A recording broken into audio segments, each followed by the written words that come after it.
All right, well, let's just dig right in. Ladies and gentlemen, I am very pleased to announce that we are sitting here with Mark Adams. For those of you who are not familiar with Mark's work, he is best known for his efforts on Turn Right at Machu Picchu. He's been recognized as a New York Times bestselling author, and I believe Men's Journal recently added Turn Right at Machu Picchu to their list of 50 greatest adventure books of all time. Is that correct? That is correct. That's got to feel pretty cool. So first and foremost, Mark, welcome. Thank you for joining us today. Thanks for having me, Andrew. Absolutely. So today, Mark comes from us from the East Coast, and he is in the midst of Snowmageddon. So, instead of preparing for the apocalypse, he chose to talk to us. So we think that's pretty cool. Nice break from the snowpocalypse. Awesome. So, Mark, I got to tell you, I finished Meet Me in Atlantis, I believe about a week and a half, 2 weeks ago, and I couldn't put it down. I read a ton of books about history, alternative historical theories, lost civilizations, and all of these topics I find just fascinating. And I'll tell you what, your book, and I mentioned this in our review, it read almost like a Dan Brown thriller. The way that you put this thing together was just incredible. The data and the research that went into it, it was mind-boggling. I loved it. Well, thank you. So for those of our readers and our listeners that maybe aren't super familiar with who you are and what you've done, maybe give us a little bit of background on yourself and a brief synopsis of Meet Me in Atlantis. Sure. Well, my background is mostly as a magazine editor and writer. I worked at places like GQ, National Geographic. I worked at Life magazine. So then about 5-6 years ago, I switched over full-time to writing books. And my first book was a book about America's first great health guru. It was a book called Mr. America, about a guy named Bernard McFadden, who, basically every health fad we know of can be traced in one way or another to McFadden 100 years ago or so. And that book got really great reviews, got optioned for the movies. Nothing ever happened with it. But after that, I thought, I'd better come up with an idea that's a bit more commercial. Sure. So I came up with the idea of retracing the discovery of Machu Picchu, which I did. I spent about a month in the mountains of Peru in 2009, 2010. Wow. And, sort of mixed the history of the rediscovery of Machu Picchu in 1911 with my own sort of adventures retracing that route. And that book was a big hit, like you mentioned, New York Times bestseller. And then while I was working on that book, I came across a couple of things. One was I was still working at National Geographic, sort of a part-time basis on the day when Google Earth came out. Okay. And we started getting all these emails on the house email account saying, I found Atlantis, and I found Atlantis, and I found Atlantis, and I found Atlantis. And, I had never really given Atlantis much thought. Right. But what turned out had happened was some ship's sonars had left sort of a grid-shaped pattern in the southern Caribbean. And people had latched onto this and said, look, it's Atlantis. It's at the bottom of the ocean. Right. Google wiped it off, I think, by the end of the day, and that became a conspiracy. But, it sort of planted the Atlantis thing in my head. I was like, my God, there are actually people out there who are looking, seriously for Atlantis. It's not just, Scrooge McDuck. And then while I was working on the Machu Picchu book, I was going through the archives of the New York Times, and there was a front page story in 1911 that says, German finds Atlantis in Africa. And I can't remember the guy's name. It might have been Frobisher. Sure. Had found something in I think it was Central Africa. And it said, it matches the details in the original story of Atlantis, which all come from two dialogues written by Plato. And I was like, Plato? The world's greatest Western philosopher is our sole source for the Atlantis story? That's weird. So, because I love weird things, being an old fan of shows like In Search Of and those old movies like, Sure. Beyond and Back and In Search of Noah's Ark and stuff like that, I think that's where that really planted the bug in my head. I started, digging into the Atlantis story. And, there's a lot of nonsense out there about Atlantis. But there's also, a lot of very interesting work that doesn't get a lot of publicity because, serious academics, for them, Atlantis tends to be a sort of career kryptonite. It's one of those subjects that they're not allowed to touch. Well, like anything, like stuff gets labeled as pseudoscience, and it's just thrown out very, very quickly. Right. You're not allowed to look at it in any way. Right. So that's how I got started on Atlantis. That's awesome. So about how long was your journey for Atlantis? I know in the book you kind of walk the reader through the chronology of your travels and how you're after the Lost City. How long was that journey? It took about 2.5 years. Wow. And I would have to say, I traveled all around the Mediterranean. Mm-hmm. I looked through all the literature, and I came down with the 4 most probable, most realistic candidates for what had originally been Atlantis. Right. And then what happened was that the deeper I got in, the more I realized that I was going to have to grapple with Plato's use of numbers, which nobody wants to do. Plato is he's a Pythagorean. He studied with Pythagoras, the famous ABC triangle mathematician who came from an island near Greece and later went to what is now southern Italy. Basically started what he would call a cult based on numbers and mathematics. And Plato studied with followers of Pythagoras. He lived, I think, about 150 years before Plato did. Sure. So he was deeply, deeply influenced by, the idea that there was a numerical logic to the universe, and if we just looked deeply enough, we would be able to suss out what this logic was. Some of his most obscure works deal with these sorts of numbers. Unfortunately, Plato is not the most straightforward writer anyway, and his writings that involve numbers are infamous in the philosophy world as like the most difficult to understand passages in the most difficult works by the most difficult philosopher. So, a lot of people just like to pretend that these things don't exist, or that he was, speaking literally when he said certain numbers here and certain numbers there. So that it took me about 6 months just trying to crack the code of what Plato was actually doing with these numbers. Sure. So let's talk about that real quick. So tell me a little bit more about your interpretation of the numbers then in terms of the timeline with his story and his relation to Solon and like realistically, when do you think this fits into human history if he was describing a real event? Right. Well, I mean, I can't remember what the exact numbers he uses are, but I think they end up leading us back to a date of around 9600 BC, right? Which happens to coincide with the end of the last ice age, the Younger Dryas, and what could have been a huge global melt that could have caused some sort of flood that in Atlantis famously is a city that sank beneath the sea. There are 2 big problems with that, at least 2. The first of which is as I mentioned, Plato doesn't use numbers literally. He's using them as illustration. He's using them figuratively. The Pythagoreans believed that numbers had personalities. Certain numbers match with other numbers were used as symbols that we still don't even know what they're talking about most of the time.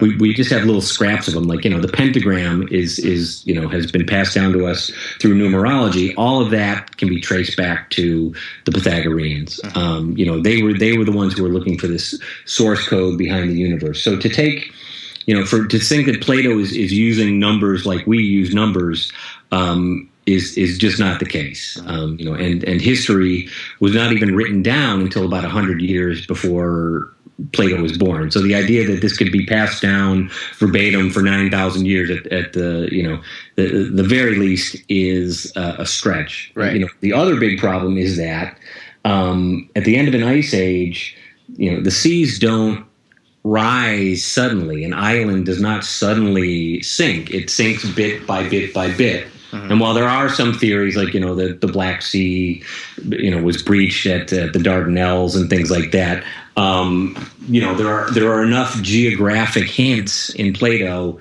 to put whatever was the original Atlantis, if it was real, probably somewhere in the Western Mediterranean where such things, no one has any evidence of such things happening. Right. So are you familiar with... The famous date of 9600 is at the very least problematic. Right.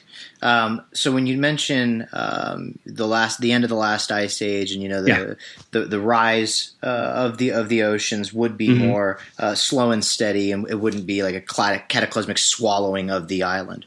I'm not sure if you're familiar with the work of Graham Hancock and Randall Carlson, but they talk about comet and meteor impacts that took place during the Younger Dryas that some have speculated could have caused a very rapid cataclysmic event that could have been the source of Plato's story.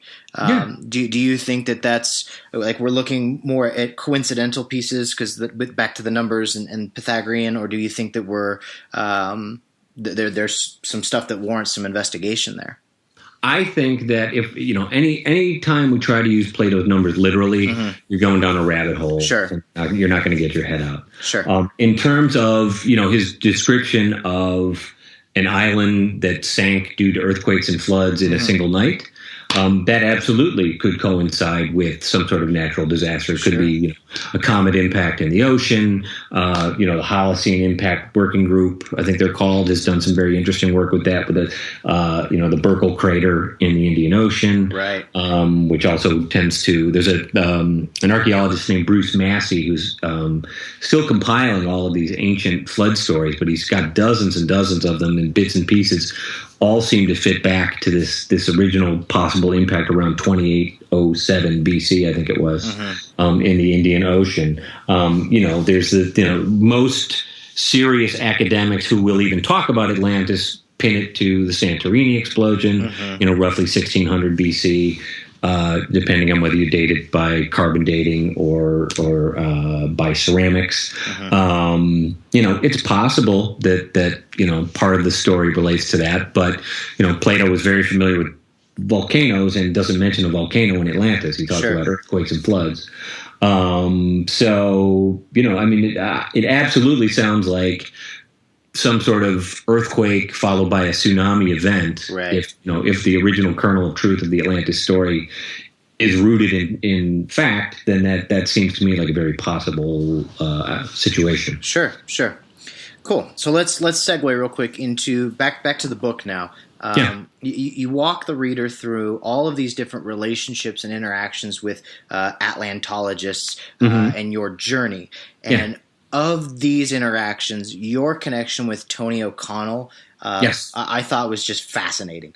He seems like such a character, and he comes back multiple times in the book. And every time he would come back, it was yes, this is this guy again. I love listening to this guy. And I listened to the book as I was reading it. I've got quite a commute to my office, and so really? Okay. That's how I'm able to get through so many books so quickly. Is I'll listen to the audiobook, and then when I'm at home, I'll read through the actual hard copy. Sure. And the narrator does an Irish accent, which just makes it that much more fun. Tell me a little bit more about Tony O'Connell, about your guys' relationship, about how you guys came to know each other, and some of the work that he's done with the Atlantopedia. My God, I was reading through the book when you mentioned the Atlantopedia, immediately hopped online, and I think probably 4 hours of my life were just sucked dry from that experience. I mean, it's an incredible rabbit hole. So Tony is a great example of just an amateur enthusiast. Who has latched onto something and makes it a big part of his life for strictly for the original root word of amateur is lover. He's a lover of Atlantis related stuff, and I should add a huge skeptic. He's not trying. He doesn't have a theory to prove. He's just out there digging around looking for interesting information. Right. So as anybody who goes online and starts researching Atlantis seriously is going to get to Tony's Atlantopedia, which is atlantopedia.ie. rather than Atlantopedia dot something else. There are 2 or 3 online. Right. Tony's is .ie, and it's incredible. There are hundreds, if not thousands, of entries on this thing, and every little scrap that you can think of, he's gone through and done sort of an even-handed, balanced several paragraph account of what this thing is. And so I called him up, and he was a little bit leery. I think he gets a lot of very strange people trying to contact him. Sure. And I was like, Tony, do you have time to talk on the phone? Maybe I can pick your brain about some candidates for where Atlantis might originally have been. And after he warmed up a little bit, he's like, well, why don't you just come over to Ireland and spend the week with me? So I was like, okay. And he lives in a really rural part of Ireland. And I drove out there, and actually he picked me up at the airport and spent the week, and we talked about Atlantis for a week. Wow. And, he's incredibly warm and charming and intelligent. And by the end of the week, we had come up with this list of 4 probable locations and probable hypotheses that I could go out and pursue. And I still talk to Tony all the time. I just got an email from him the other day. Oh, that's awesome. He's in Malta. He spends a lot of time in Malta as well. So we're going to come back to those 4 locations here in just a second. Yeah. But my next question, I really want to get into some of the maps from antiquity, more specifically the Piri Reis map and the Orontius Phineus map, right? Yeah. These maps, among other maps, have just been a huge source of debate and controversy since their discovery, primarily because in the artist's own script, they reference much older maps that are no longer available as their source for all this data. And then obviously the controversy stems from, are they actually showing Antarctica as it looked several thousands of years ago? How do they know that some of these islands existed in the oceans that have since been swallowed by the sea? It raises a lot of questions about mystery, basically. And these maps basically get tied to the search for Atlantis on a daily basis. So I'm sure in your quests, these maps were part of your research. Yeah. I'd love to hear your thoughts on these older maps, and if you think that there's some weight to be invested into researching these pieces. I'm very skeptical about the old maps that we have, both of those that you mentioned, Orontius Phineus, or Oronce Phineus, it's sometimes called, and the Piri Reis, for a few reasons, one of which is, as a cartographer who has studied the Piri Reis map for 30 years, I think as he put it, I have looked at this map every single day of my life for the last 30 years. Right. It's a projection. It's not, a globe that has a shape, like what we call Antarctica. Let's say it's football shaped. If that's put onto a flat surface, that's going to change the shape. Right. You can't take a round spherical thing and turn it into a two-dimensional surface without changing the shape. So if those 2 shapes match up, that's not necessarily a perfect match. The other thing is the Antarctica on those 2 maps and the Antarctica that we know and love. They don't really match up that well. They kind of match up. Sure. The best version that people keep citing is I think it's a U.S. Navy map from the 1950s or something. They never use the updated maps. They always go back to this one from like the 1940s or 1950s because it's the best match. Well, our methods for seeing what's under the ice have gotten much, much better over the last 50 years, sure. Which is another thing. It's if the ice on Antarctica suddenly melted. I can't remember the term for it, but the rebound of the land would be so great that it would be a completely different shape. You've got billions and billions of tons of ice pressing this thing down right now. It's not the shape that it would have been before there was ice on it. Right. So. And I haven't seen any evidence that these maps can be sourced back prior to Christopher Columbus. As far as I can tell from talking to people who study these things, most of this stuff can be traced to Columbus and the people who came right after him, and a lot of it is word of mouth. Sure. A lot of these spaces things that they have on there, it's got little dragons and snakes and monkeys and stuff. A lot of this is just guesswork. So I wouldn't put too much credence in those maps. Just because they what they hinge on is that the shape of Antarctica in one place kind of looks like the shape of Antarctica in a 50-year-old map that somebody made. But if you step back and look at everything, the match maybe isn't so great. Right. That said, Stavros Papameranopoulos at the University of Patras in Greece, who is arguably, I would say, the number one academic Atlantologist. He hates that term, Atlantologist. But, certainly the number one Atlantis researcher. He does the triennial Atlantis conferences in Greece, sponsors them, and is a very renowned geophysicist. He does believe in the maps. He thinks there's very significant information in those. So, sure.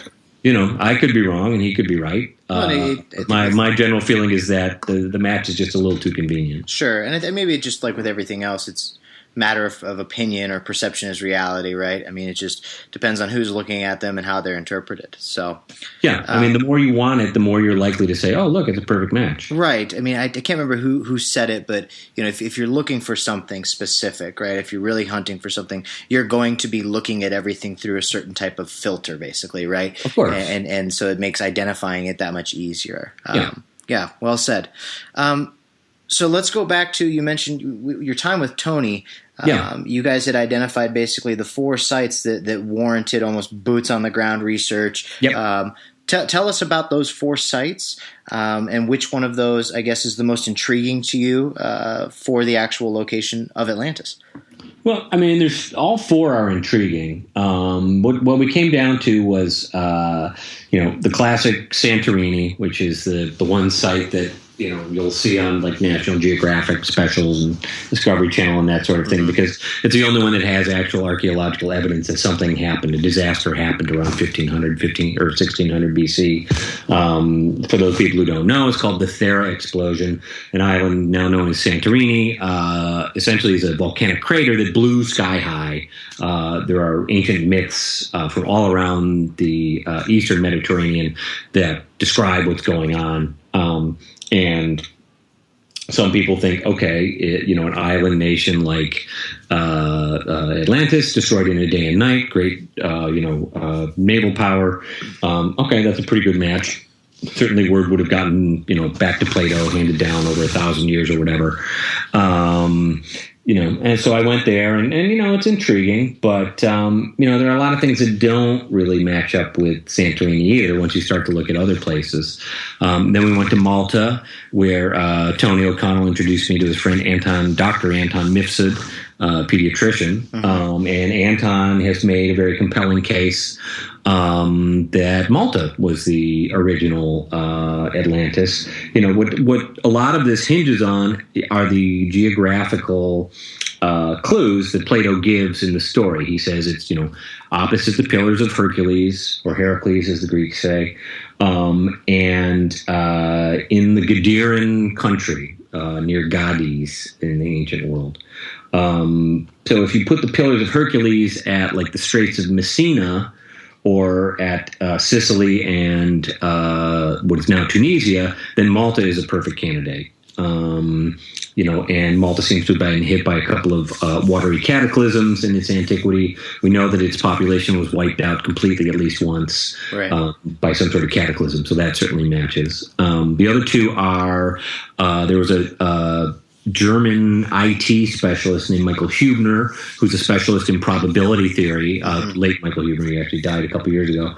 And he took every clue that Plato put. There are dozens and dozens of little clues in the original Atlantis story, plugged them into an algorithm, and he spit out with what he called 7 sigma accuracy, 99.99999, that Atlantis had to be a spot near what is now the city of Agadir on the Atlantic coast of Morocco. And then the 4th possibility was that Atlantis had been near what is now the city of Cadiz in southern Spain, just beyond the Rock of Gibraltar, which is the most famous candidate for the Pillars of Hercules. Right. So, I would say, based on, just the number of things that match up, either Huebner's theory or the southern Spain theory are probably the strongest. But, certainly most academics who have put much more time into archaeology than I have lean toward Santorini, and a lot of people, including I think Graham Hancock, who you mentioned earlier, had given serious thought to Anton Mifsud's theory as well. So sure. It's a compelling case. Well, it's just interesting too. I mean, if you travel anywhere across the world, I mean, there's so many sunken cities, not just captive to the Atlantic. I mean, look at Yonaguni Monument over off the coast of Japan. Mm-hmm. And that there's still debate around whether that's man-made or that's naturally occurring. But even still, I mean, the structure itself is massive, and we don't know what happened there. Like, there's so much that we don't know, and that's what I personally find so intriguing about all of this is there's so much that we can dig into, and there's so much that can be researched. But at the end of the day, it's all just theory and speculation, right? It's all detective work, and there's no smoking gun. Right. It's just a fingerprint here and a fingerprint there, and maybe a microfiber and an eyewitness account from a long way away. But the bits and pieces of evidence that we have are so fleeting and small that all we can do is make an educated guess. Right. Well, and almost every potential spot for Atlantis, the checklist, so to speak, that Plato provides us, it's never been finished in one location. Sometimes you always have to kind of modify the checklist to strengthen your case for that location, right? So, which everybody does. If you go in thinking, okay, it's in this place, then you start to bend and shape the evidence, to your advantage, and that's in every case. There's no perfect match for any of these sites, and I just picked what I thought were the most likely four. That other people have written to complain to me since saying, oh no, my theory is the best, or my theory is the best. The one thing I would say is an almost absolute is that any theory that places Atlantis too far outside the Mediterranean it doesn't really hold water, because it's a story about a naval attack on Athens from Atlantis. So, people who have put, Atlantis in Bolivia, or Atlantis in Indonesia, or Atlantis in Cuba, or, the famous, the Casey people who think it's in the Bahamas. Road, yeah. How are you going to, say it's 1200 BC, how are you going to put together an armada of hundreds or thousands of ships and feed those sailors and get them across and get them all the way through the Mediterranean to attack Athens? It just doesn't make any sense, right? Unless we subscribe to again, like the theories that Graham Hancock will keep going back to him. If we say there's a lost civilization that dates back to like the Younger Dryas, and that cataclysmic event, kind of forced society and civilization to reboot, how much lost technology, are we not aware of, right? So again, I think it all comes down to how you perceive something. So the more that a hypothesis includes stuff that could have been that we don't know about, the more skeptical I am. Yeah. And the further you push that, the closer you get to, ancient aliens. Yeah, and, exactly. Chariots of the gods and stuff like that. You end up, coming up with Deus ex machinas that are like, well, then what's the whole point? Right. So one last question for you then, Mark. Yeah. What's next for Mark Adams? Do we get a sequel to Meet Me in Atlantis? Are you researching any other projects right now that you can even talk about? I mean, what's on the docket for you? Well, I can tell you, no, I'm not doing another Atlantis project. Okay. I am. Got your fill on that. Well, I just, people, I get a lot of call from TV people, and they're like, well, you're an Atlantis expert. And I was like, no, I wrote a book about Atlantis. I'm a writer. It was an interesting story, and I wrote it, and now I move on to something else.